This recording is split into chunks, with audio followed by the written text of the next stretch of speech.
العباد الذين يقولون ربنا إننا آمنا فاغفر لنا ذنوبنا وقنا عذاب النار الصابرين والصادقين والقانتين والمنفقين والمستغفرين بالأسحار. Surat Ali Imran ayat 15, 16 dan 17. Dan Allah Maha melihat semua perbuatan hamba-hambanya. Hamba yang mana? Hamba yang selalu berdoa, wahai Tuhan kami, sesungguhnya kami telah beriman kepadamu, maka justru itu ampunilah dosa-dosa kami dan jauhilah kami dari azab neraka.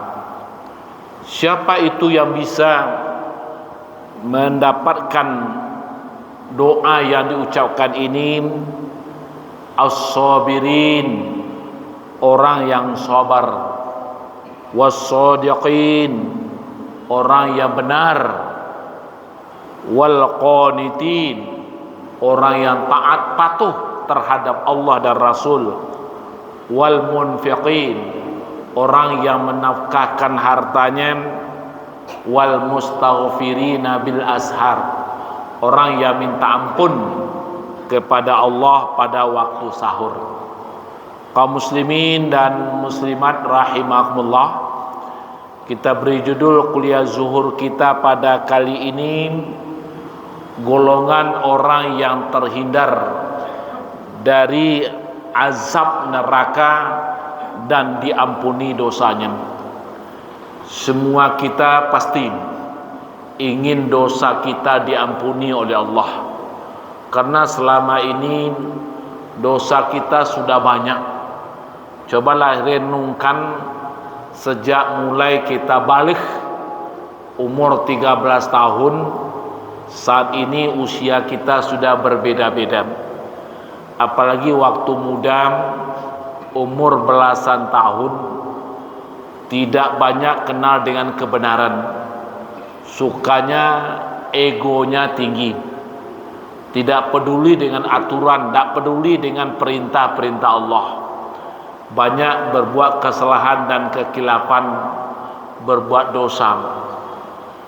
Pertanyaan kita, dosa yang sudah pernah kita perbuat, sudahkah diampuni oleh Allah? Kalau tidak diampuni, inilah yang menyebabkan orang dilahat dalam kubur mendapat azab, mendapat siksa. Allah ungkapkan dalam surat As-Sajdah ayat 11, walau tara izil mujrimuna nakisu ru'usihim inda rabbihim rabbana absarna wa sami'na farji'na na'mal sholiha inna muqinun. Kalau engkau lihat, hai Muhammad, orang-orang yang banyak dosa itu, seraya mereka berdoa, wahai Tuhan kami telah melihat azab, kami telah mendengar, kami telah merasakan begini azab, sak mana tahan kami ya Allah, lemparkan kami ke dunia, kami akan menjadi orang-orang yang baik, orang-orang soleh. Ya Allah, tolonglah ya Allah, permintaan ini tidak akan dikabulkan, tak akan diterima lagi, karena sudah terlambat. Kalau ingin dosa-dosa kita diampuni oleh Allah sebelum ajal tiba, sebelum malaikat maut datang, silakan bertaubat, silakan beristighfar, minta ampun kepada Allah dengan cara menyesali diri kita masing-masing. Kaum muslimin, di samping itu, orang yang bisa dijauhi oleh Allah azab neraka, wa qina azaban nar, jauhilah kami dari azab neraka. Walaupun bermohon dengan tetesan air mata supaya terhindar dari azab neraka, tidak akan dapat, Pak, tanpa kita menyadari diri tanpa kita berbuat, terutama berbuat yang terbaik sebelum ajal dosa diampuni Allah, waktu hidup taat beribadah. Di samping itu ada 5 lagi yang perlu kita kerjakan. Yang pertama as-sabirin, orang yang sabar. Fenomena kehidupan yang tidak pernah luput dari kita. Setiap kita merasakan bermacam bentuk fenomena hidup, maka semua hal itu kita lalui dengan rasa kesabaran. Jangan sampai berputus asa, jangan sampai mengeluh jika datang bermacam bentuk musibah. Makanya wasbir ala ma asabah, sabarlah engkau ketika musibah menimpa dirimu. Bermacam bentuk musibah, bermacam bentuk tantangan hidup, maka dituntut kita menghadapinya dengan rasa sabar. Sabar bukan tidak menangis. Menangis boleh ketika dapat musibah. Yang dilarang adalah waniya ahatu alal mayit, meratap-ratap atas mayat, atas bangkai, memang tidak boleh.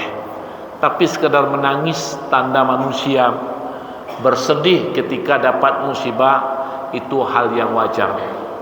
Kaum muslimin, sabar ini dalam filsafat Islam terbagi 5. Yang pertama as-sabru fil ibadah, sabar dalam beribadah.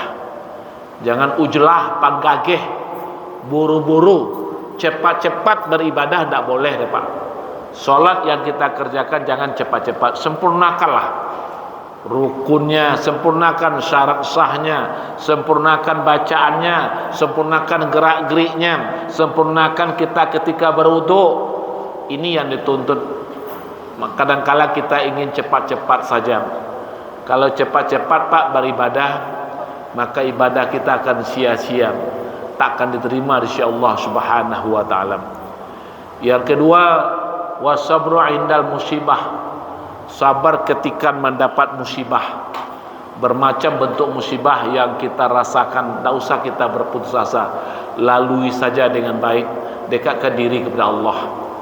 Yang ketiga wasabru anil maksiat, sabar dalam menghadapi godaan berbuat maksiat. Setiap kita godaan berbuat maksiat pasti banyak. Maka bagaimana mengendalikan diri?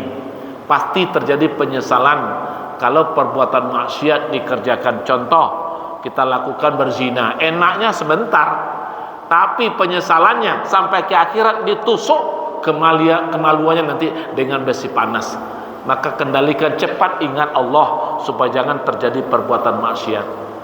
Yang keempat wasabru ani dunia, sabar diri jangan mempertukan kehendak dunia.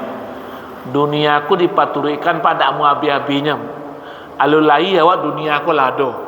Makanya kendalikan diri, jangan sampai mempertukan. Gara-gara dunia aja lupa beribadah, gara-gara mencari piti aja lupa sholat. Aku kadang-kadang gara-gara mencari piti mengaleh sholat saya tidak, itu berarti dunia saya dipaturikan. Yang kelima wasabru fil jihad, sabar dalam berjihad, berjuang. Saudara-saudara kita yang di Palestina menghadapi Zionis Israel, bermacam tantangan yang dihadapi, maka mereka hadapi dengan rasa sabar. Kaum muslimin, yang kedua wassadiqin, orang yang benar. Benar dalam berbuat, benar dalam bertindak, dimanapun, kapanpun, dengan siapapun. Jangan ada dusta di antara kita. Yang ketiga wal qanitin, orang yang taat patuh beribadah. Bila datang panggilan Allah, jangan tunggu beko ka beko, azan lah tadanga 2 jam hanya ditampek lapau tu, ditampek kadai itu. Jangan lakukan seperti itu. Yang keempat wal munfiqin, orang yang menafkahkan hartanya waktu hidup. Kalau sudah mati, sudah jadi mayat, tidak mungkin kita bisa berinfak lagi. Tapi kadang-kala banyak manusia sadar, tahu basuh, dia tahu nikmat sehat kalaulah sakit, tahu nikmat hidup kalau sudah mati. Yang terakhir wal mustaghfirina bil ashar, orang yang minta ampun kepada Allah waktu